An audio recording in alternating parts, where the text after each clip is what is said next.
I went through all 32 NFL teams to figure out exactly how each coach affects your fantasy football team. Today's episode, the Buffalo Bills. So let's take a seat. Class is in session. First, we need to identify any coaching changes that have happened this past year, and in this case, there's been none. Next, let's look at how this team addressed the offseason. In the departures area, it doesn't really seem like they lost too much, and based on the signings, it looks like they addressed all those holes. Then we also see the guy that everyone's extremely excited about from the draft, and that is Dalton Kincaid.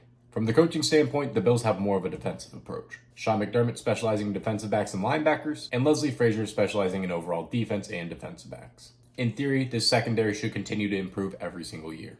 And next, the more interesting part for us fantasy nerds, and that is Ken Dorsey, the leader of the offense, or our OC. As we can see with Ken Dorsey's time with the Carolina Panthers and Buffalo Bills, quarterbacks are his overall specialty. Were there any free agency signings or draft picks that particularly interested me? I understand the hype for Dalton Kincaid, but I'm personally not riding the bandwagon until I actually see the rapport there. But the guy that really intrigues me is Damien Harris. The reason Damien Harris is particularly interesting to me is because if we look at James Cook's overall draft profile, he's just too small. I know that's not the best thing to go off of here, but when it looks to overall ball security and actual production, I think Damien Harris is going to have the upper hand and is going to be the goal line back. Let's not forget in 2021 where he put up 15 touchdowns. Now that we've addressed how the Buffalo Bills have attacked this offseason, we can now target exactly how it impacts our fantasy teams. But first, we need to check with the guys upstairs to see exactly how the Buffalo Bills are projected to do this season so we can give our overall knowledge base a bit more structure. As you and I both likely assumed, the Buffalo Bills are once again supposed to be dominant in their overall division where they're supposed to be first and they're supposed to get around 10 to 11 wins. I'm just not going to beat around the bush. I'm just going to be following the consensus with the guys upstairs. I don't see how they don't really retain this, and I also don't see how they don't place first in their division once again. I do understand the concern that is going on between Josh Allen and Stephon Diggs, and I do think that'll remedy itself out as time goes on, but I'll go into my analysis a little bit further on in the video.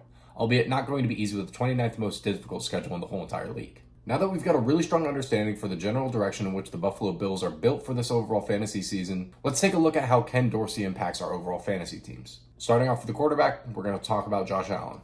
Josh Allen is currently set to be the QB3 once again in fantasy football drafts, and seeing this overall trend, it's hard not to agree with it.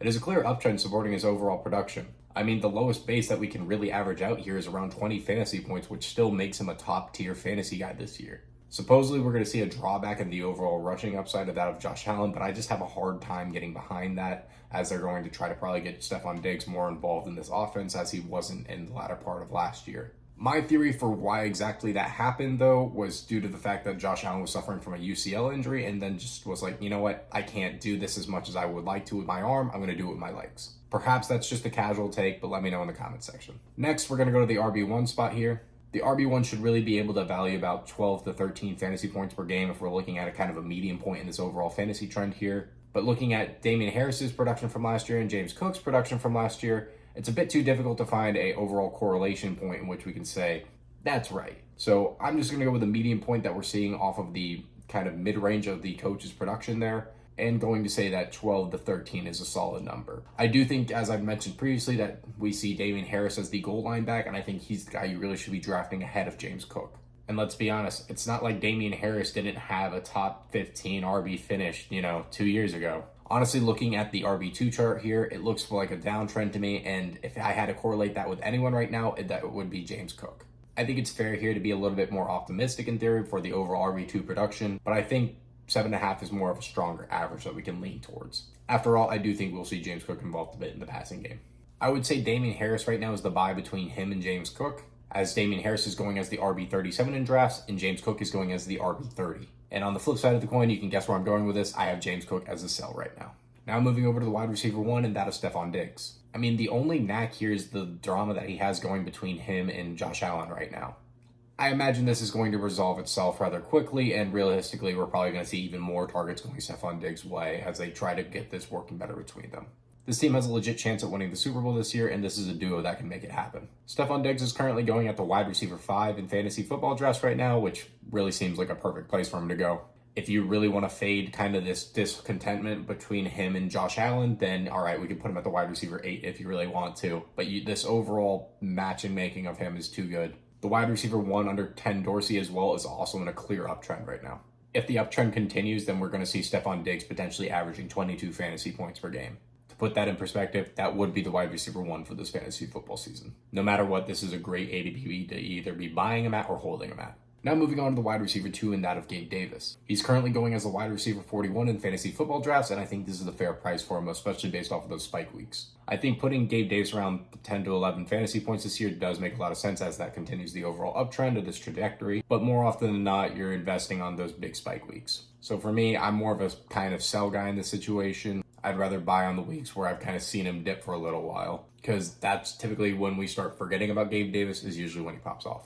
I actually really like the wide receiver 3 here in that of Khalil Shakir. He's currently going off the board as your wide receiver 81, and as you can see on the chart here, it's in a nice overall uptrend. Do I think we have to be a bit more realistic and say that he's probably going to average about 7 to 8 fantasy points this year? Yes. But if you're looking for a guy that has a high chance of really spiking off, I think that Khalil Shakir could easily be your guy.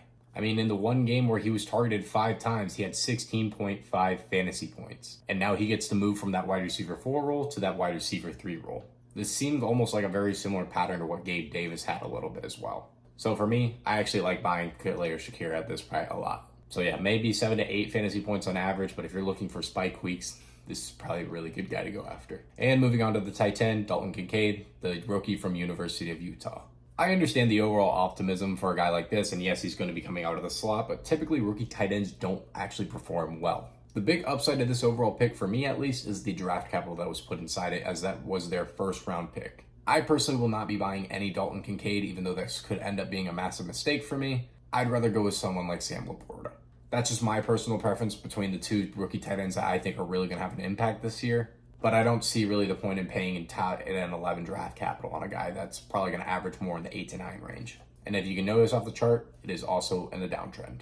If you have any questions, make sure to drop them in the comment section down below. We're trying to answer every single question as fast as possible. If you want to make sure to stay up to date with this series, like and subscribe, and we got a video dropping on the Carolina Panthers tomorrow.